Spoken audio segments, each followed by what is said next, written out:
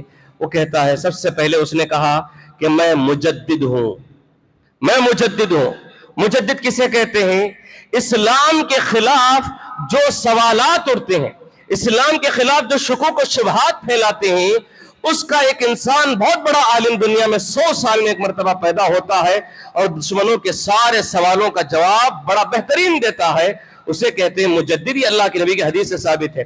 وہ کہتا تھا کہ سب سے پہلا مجدد میں ہوں. سب سے پہلا دعویٰ اس کا کیا تھا؟ میں مجدد ہوں. پھر اس نے کیا دعویٰ کیا؟ جب وہ مجدد اسے ماننے لگے تو اس نے کہا کہ نہیں، میں مہدی ہوں. اس نے مہدی کا دعویٰ کیا. مہدی کا دعویٰ کرنے کے بعد اسے ماننے لگے لوگ، اسے اس کے ٹیم میں جمتے گئے، اس کے بڑے فالوورز ہوتے گئے. اس نے کہا کہ دیکھو عیسیٰ تو چلے گئے، اب جو عیسیٰ آنے کی بات ہو رہی ہے وہ میں ہی عیسیٰ ہوں، لہذا تم میری ٹیم میں شامل ہو جاؤ اور جنگ کے لیے تیار ہو جاؤ. یہ Mirza Ghulam Ahmad Qadiani step by step ایک ایک دعویٰ کرتے آیا. اس سے معلوم ہوتا ہے کہ یہ نہ مجدد تھا، نہ یہ مہدی تھا، نہ یہ تو عیسیٰ تھا، بلکہ اتنا تو معلوم ہوتا ہے چھوٹا دجال تھا. اسٹیپ بائی اسٹیپ یہ دعوے کرتے آیا. تو یہ تمام باطل عقائد اس کے رکھنے والے تھے. اسی طرح ایک زندہ انسان غامدی کا بہت بڑا فتنہ ہے. غامدی کا ایک بہت بڑا فتنہ چل رہا ہے. یہ پڑھا نہیں، لکھا نہیں، کچھ نہیں، اپنے جانب سے کچھ کتابیں پڑھ لیا، جان لیا، اور اپنی طرف سے کچھ باتیں سیکھ لیا، یہاں تک کہ انٹرنیٹ میں بیٹھ کر سارے لوگوں کو گمراہ کرنے لگا ہوا ہے. سارے لوگوں کو گمراہ کرتے ہوئے نظر آتا ہے. بڑے اچھے انداز میں تو گفتگو کرتا ہے، بولنے کا انداز بڑا پیارا ہے. اب اس بولنے کے انداز پہ فدا ہو کر سارے لوگ اسے ماننے لگتے ہیں، اور اس نے لوگوں کو گمراہ کرتے ہوئے کہا کہ دیکھو عیسیٰ علیہ السلام آئے اور آنے دنیا میں تھے، اور اس کے بعد یہاں تک کہ وہ ان کو قتل کر دیا گیا، بادشاہ نے مار دیا، قتل کر دیا، سولی پہ چڑھایا، سب ہوا. لیکن جو برفعہ اللہ الیہ، جو آسمان میں اٹھا لیا گیا، جو کہتے ہیں نا وہ انتقال ہونے کے بعد ان کی لاش کو اٹھا لیا گیا، زندہ عیسیٰ کو نہیں اٹھا لیا گیا. اس کا عقیدہ یہ ہے. وہ کہتا ہے میں جتنا پڑھا لکھا ہوں اس سے یہی بات ثابت ہوتی ہے کہ عیسیٰ تو دنیا میں مر گئے تھے، انتقال کر گئے، لیکن آسمان میں جو چیز اٹھا لی گئی، ان کی لاش کو اٹھا لی گئی. وجہ بتاتے ہوئے کہتا ہے کہ ایسا نہ ہو کہ یہودی ان کی لاش کے ساتھ توہین نہ کریں، ان کو اس لاش کے ساتھ غلط سلوک نہ کریں، اس لیے عیسیٰ علیہ السلام کی لاش اٹھا لی گئی، زندہ عیسیٰ نہیں اٹھا لیے گئے. یہ اس کا عقیدہ ہے. اس کے بعد تیسرے نمبر پہ آتے ہیں وحید الدین خان.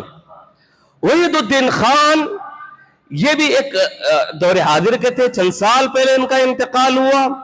یہ کہتے ہیں کہ ان کا بھی ایک دعویٰ یہ ہے کہ عیسیٰ میں خود ہوں. عیسیٰ ان کے قادیانی کا ایک مرتبہ ان کے خود کتاب میں لکھا ہوا ہے، کہتے ہیں کہ قادیانی آ کر سوال کیا ان سے، وحید الدین خان سے. وحید الدین خان صاحب نے کہا اس کے سوال کے جواب میں کہ عیسیٰ علیہ السلام دنیا میں تھے اور ان کو مار دیا گیا، وہ انتقال کر گئے، وہ انسان دنیا میں ختم ہو گئے، اور جو آنے والے ہیں وہ دوسرا انسان ہے جو عیسیٰ علیہ السلام کی شکل میں آئے گا.